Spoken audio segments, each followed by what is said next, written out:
નમસ્કાર વિદ્યાર્થી મિત્રો, મનોવિજ્ઞાનની અંદર પ્રકરણ 3 બુદ્ધિ એના વિશે આજે આપણે અભ્યાસ કરવાનો છે. બોર્ડની પરીક્ષામાં આ બુદ્ધિ પ્રકરણમાંથી 12 ગુણનું પૂછાતું હોય છે, એટલે આ પ્રકરણ ખૂબ જ મહત્વનું કહેવાય બાળકો.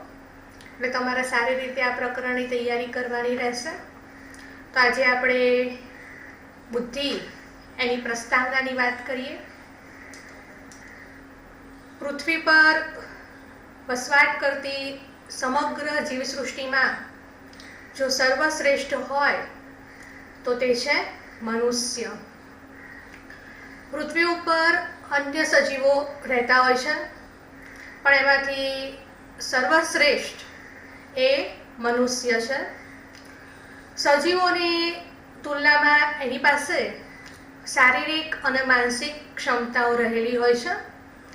તમે ધોરણ 11ની અંદર ભણી ગયા કે ઉત્ક્રાંતિ શ્રેણીની અંદર ઉચ્ચતમ સ્થાન ધરાવનાર મનુષ્યના મગજનું જે રચના છે એ પ્રાણીઓની તુલનામાં વધુ વિકસિત છે, અને માનવીનું મગજ અન્ય પ્રાણીઓની તુલનામાં વધુ વિકસિત હોવાના કારણે તર્ક, વિચારણા, કલ્પના, સ્મરણ, સર્જનાત્મક આ વિવિધ માનસિક ક્ષમતાઓ ધરાવે છે. અને આ વિવિધ માનસિક ક્ષમતાઓમાંથી બુદ્ધિ એનું પણ પોતાનું આગવું સ્થાન રહેલું છે. સામાન્ય રીતે આપણે બુદ્ધિના કેટલાક પર્યાય શબ્દોની વાત કરીએ તો બુદ્ધિને અક્કલ, ડહાપણ, ચાતુર્ય, વિવેક, શાન, મતિ, સમજણ આવા વિવિધ શબ્દો આ બુદ્ધિના પર્યાય તરીકે ઓળખવામાં આવે છે. આપણે રોજિંદા વ્યવહારની અંદર અને રોજબરોજની વાતચીતમાં કેટલીક વખત આવા શબ્દોનો ઉપયોગ કરતા હોઈએ છીએ કે આ વ્યક્તિમાં સમજણ શક્તિ સારી છે.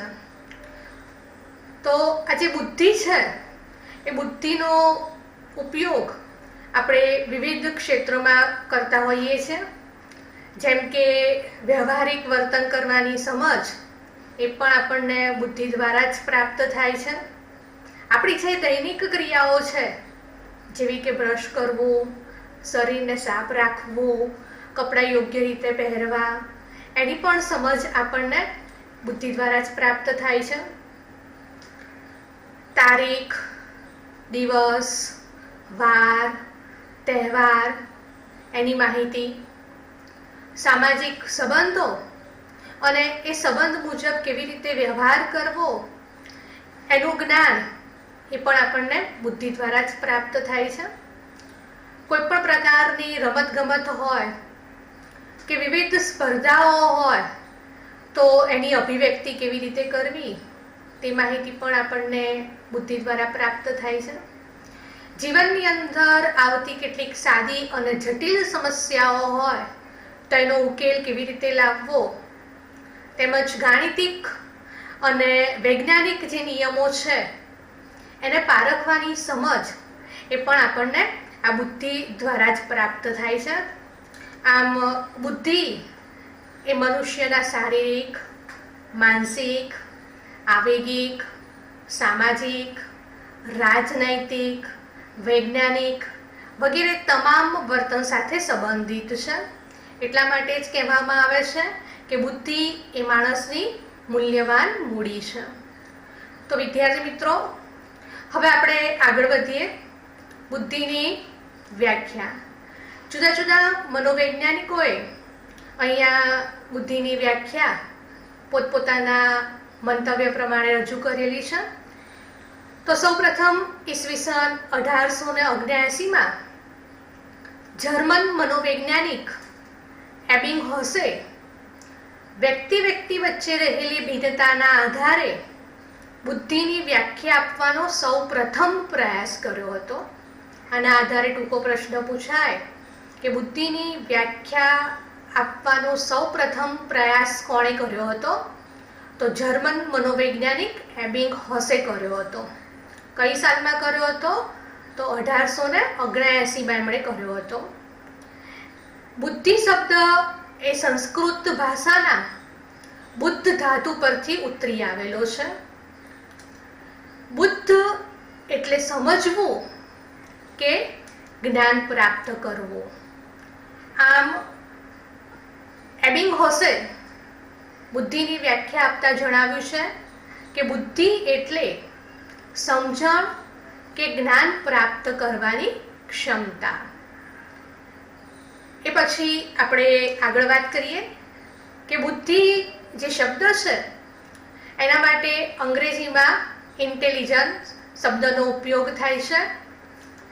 આ લેટિન ભાષાના ઇન્ટેલિઝર એ ક્રિયાપદ પરથી બનેલો શબ્દ છે. ઇન્ટેલિઝર એટલે સમજવું.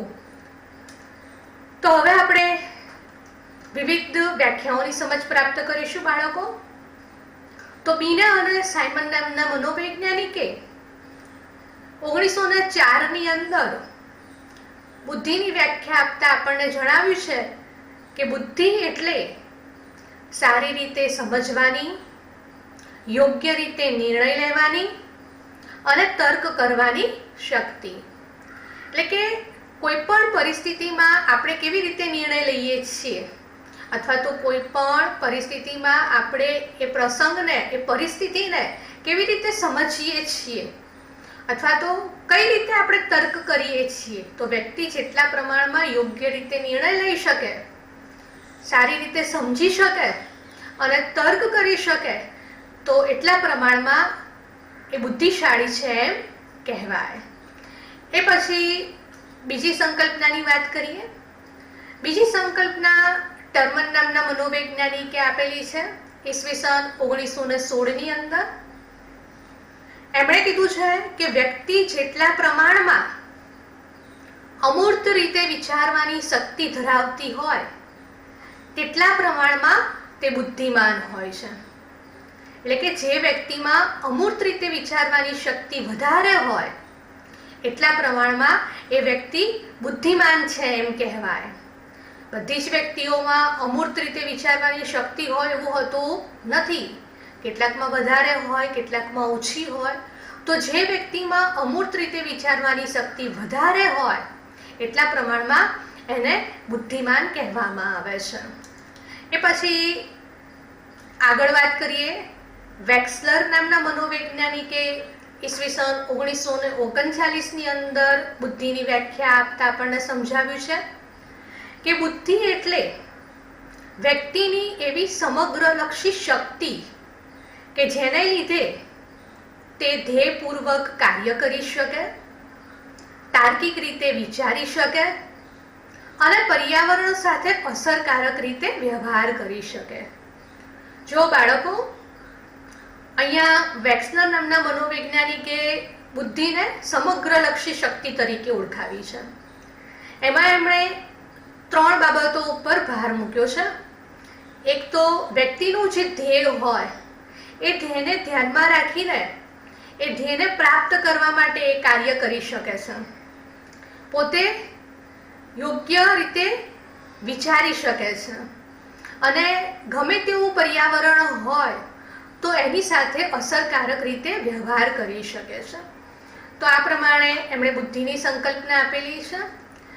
એ પછી આગળ ગાર્ડનર નામના મનોવૈજ્ઞાનિકે ઈસવીસન 1986ની અંદર બુદ્ધિનો અર્થ આપતા જણાવ્યું છે કે બુદ્ધિ એટલે એક કે વધારે સાંસ્કૃતિક પરિવેશોમાં મહત્વની ગણાતી સમસ્યાઓને ઉકેલવાની કે મૂલ્યવાન વસ્તુઓનું નિર્માણ કરવાની શક્તિ કે કુશળતા. એટલે કે કોઈ પણ સમસ્યા હોય તો એ સમસ્યાને ઉકેલવાની જે શક્તિ છે એ આપણે બુદ્ધિ છે. અથવા તો કોઈ પણ વસ્તુનું તમારે નિર્માણ કરવાનું હોય તો એ નિર્માણ કરવાની જે કુશળતા એ પણ બુદ્ધિશાળી વ્યક્તિમાં જ હોય છે એવું ગાર્ડનરનું માનવું છે.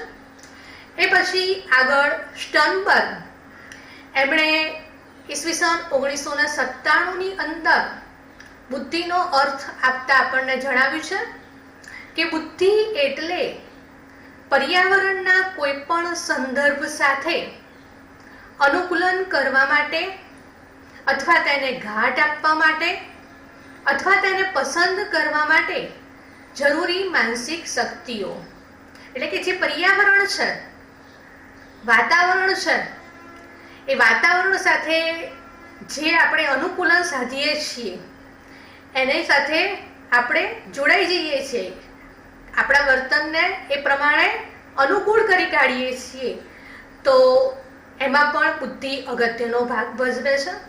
આમ અહીંયા વિવિધ મનોવૈજ્ઞાનિકોએ બુદ્ધિનો જે અર્થ આપ્યો છે એના વિશે આપણે વાત કરી. બાળકો, ખાસ તમે ધ્યાન રાખજો, આ બુદ્ધિની સંકલ્પનાઓ ખૂબ જ અગત્યની છે. આ બધી જ સંકલ્પનાઓ તમારે તૈયાર કરવાની રહેશે. આના આધારે કેટલીક વખત મનોવૈજ્ઞાનિક નામ સાથે પણ પ્રશ્ન પૂછાતો હોય છે કે ગાર્ડનરે આપેલી બુદ્ધિની વ્યાખ્યા જણાવો. તો એમાં તમારે ગાર્ડનરે જે બુદ્ધિની વ્યાખ્યા આપેલી છે એની જ તમારે માહિતી આપવાની રહેશે. જો આ રીતે પ્રશ્ન પૂછાય કે બુદ્ધિ એટલે શું અથવા તો બુદ્ધિનો અર્થ જણાવો, તો કોઈ પણ મનોવૈજ્ઞાનિકે આપેલી સંકલ્પના તમે લખી શકો, પણ જે તે મનોવૈજ્ઞાનિક નામ સાથે પૂછાય તો તમારે એ મનોવૈજ્ઞાનિકે આપેલી જે સંકલ્પના છે એ જ લખવાની રહેશે. તો હવે આપણે આગળ વધીએ. વિવિધ મનોવૈજ્ઞાનિકોએ જે વિવિધ સંકલ્પનાઓ આપેલી છે એના આધારે બુદ્ધિનું સ્વરૂપ, એના વિશે આપણે સમજ પ્રાપ્ત કરીશું. તો બુદ્ધિના સ્વરૂપની અંદર મનોવૈજ્ઞાનિકોએ 5 મુદ્દાઓની વાત કરેલી છે. એમાં પહેલો મુદ્દો છે વિભિન્ન બોધાત્મક અને માનસિક શક્તિઓનો સરવાળો. તો માનવીમાં બુદ્ધિના કેટલાક પાસાઓ છે, એટલે કે વિભિન્ન માનસિક શક્તિઓ એ માનવીમાં છે, જેમ કે તર્ક કરવો, વિચારણા કરવી, કલ્પના કરવી, નિર્ણય લેવો, સ્મરણ અથવા તો કંઈક નવા પ્રકારનું સર્જન કરવું. આ વિવિધ જે માનસિક ક્ષમતાઓ છે એનો સરવાળો એટલે બુદ્ધિ. આમ વ્યક્તિ બુદ્ધિપૂર્વક કાર્ય કરી શકે છે. આથી જ કહી શકાય છે કે બુદ્ધિ એક સમગ્રલક્ષી માનસિક શક્તિ છે. એ પછી આપણે બીજા મુદ્દાની વાત કરીએ કે અમૂર્ત રીતે તર્ક કરવાની ક્ષમતા. તો વ્યક્તિમાં અમૂર્ત રીતે તર્ક કરવાની ક્ષમતા હોય છે. અમૂર્ત તર્ક કે ચિંતન એ એવી માનસિક ક્ષમતા છે કે જેની મદદથી વ્યક્તિ શાબ્દિક, ગાણિતિક, વૈજ્ઞાનિક નિયમોને સરળતાથી સમજી શકે છે અને કોઈ પણ સમસ્યાનો ઉકેલ લાવવાનો હોય અથવા તો યોગ્ય વિચારણા કરવાની હોય તો એ કરી શકે છે. કંઈક નવું સર્જન કરવાનું હોય તો એ સર્જન કરવા માટે જે વિવિધ વિચારો એને કરવાના હોય છે એ પણ વ્યક્તિ યોગ્ય રીતે કરી શકે છે. એટલે વ્યક્તિ વધુ બુદ્ધિમાન છે એમ કહી શકાય. આપણે એક ઉદાહરણ લઈએ કે કોઈ સ્ત્રી એ પોતાના ઘરની અંદર સભ્યોને રસોઈ બનાવીને હંમેશા જમાડતી હોય છે, પણ એના ઘરે બીજા કોઈક 4-5 મહેમાનો આવે તો એ 4-5 મહેમાનોની પણ એણે રસોઈ બનાવવાની હોય છે. તો પોતાના ઘરના સભ્યોની જે રસોઈ બનાવતી હતી અને એની સાથે સાથે આવેલા મહેમાનો જે છે એમના માટે પણ રસોઈ બનાવવાની થાય તો કેટલી રસોઈ બનાવવાની એના વિશે એ જે વિચાર કરે છે, તો એ જે વિચાર કર્યો છે એને અમૂર્ત રીતે તર્ક કરવાની ક્ષમતા છે એમ કહેવાય. એ અમૂર્ત રીતે તર્ક કરીને પછી એ રસોઈ બનાવે છે. એમ છતાં આપણે આગળ વાત કરીએ કે કેટલાક એવા શબ્દો છે કે જેનું કોઈ સ્વરૂપ હોતું નથી, જેમ કે ન્યાય, પ્રામાણિકતા, સજ્જનતા, લોકશાહી, સૌંદર્ય. આ બધા જે શબ્દો છે એનું કોઈ સ્વરૂપ હોતું નથી, તેમ છતાં જે વ્યક્તિ એના અમૂર્ત તર્ક કરી એની એ સમજ આપે છે તો એ વ્યક્તિ બુદ્ધિમાન છે એમ કહી શકાય. એ પછી ત્રીજો મુદ્દો છે સમસ્યાનો ઉકેલ મેળવવાની ક્ષમતા. વ્યક્તિ બુદ્ધિ વડે અને પોતાના આંતરસૂચની મદદથી અને પોતાને થયેલા પૂર્વ અનુભવોના આધારે એ સમસ્યાનો ઉકેલ મેળવે છે. બુદ્ધિશાળી જે વ્યક્તિ છે એ કોઈ પણ સમસ્યાનો યોગ્ય ઉકેલ લાવી શકે છે. એમાં મહાવરા દ્વારા, તાલીમ દ્વારા કે અનુભવમાંથી શીખીને એ વર્તનને વધારે અસરકારક બનાવી શકે છે. એટલે કે સમસ્યાનો ઉકેલ મેળવવાની ક્ષમતા એ બુદ્ધિશાળી વ્યક્તિમાં હોય છે એમ કહી શકાય. એ પછી આપણે આગળ વધીએ. ચોથો મુદ્દો છે ઉદ્દેશપૂર્ણ ક્રિયા અને નિર્ણયો લેવાની ક્ષમતા. તો બુદ્ધિના કારણે વ્યક્તિઓ ઉદ્દેશપૂર્ણ ક્રિયા કરી શકે છે. પોતાના જીવનની અંદર જે વાસ્તવિક ધ્યેયો નક્કી કરવાના હોય તો એ વાસ્તવિક ધ્યેયો નક્કી કરવામાં, પરિસ્થિતિનું યોગ્ય રીતે અર્થઘટન કરવામાં, એને અસરકારક રીતે વાળવામાં, જીવન વ્યવહારના સામાન્યથી માંડીને જે વિશિષ્ટ કાર્યો છે એ કરવામાં બુદ્ધિ જ ખૂબ જ મહત્વનો ભાગ ભજવે છે. તો આમ બુદ્ધિના કારણે જ વ્યક્તિ ઉદ્દેશપૂર્ણ ક્રિયા કરી શકે છે. એ પછી છેલ્લો અને પાંચમો એ મુદ્દા વિશે આપણે વાત કરીએ કે વાતાવરણ સાથે સમાયોજન કે અનુકૂલન કરવાની ક્ષમતા. બુદ્ધિશાળી વ્યક્તિ એ વાતાવરણ સાથે સમાયોજન સાધી શકે છે, એટલે કે વાતાવરણ સાથે અનુકૂલન સાધી શકે છે. બુદ્ધિશાળી વ્યક્તિ ગમે તે પરિસ્થિતિમાં સમાયોજન કરી શકે છે. ગમે તેવું વાતાવરણ હોય તો એને અનુકૂલન કરી પોતાની જે ઉદ્દેશ્ય છે એને પૂર્ણ કરવા માટે એ પ્રયત્ન કરે છે.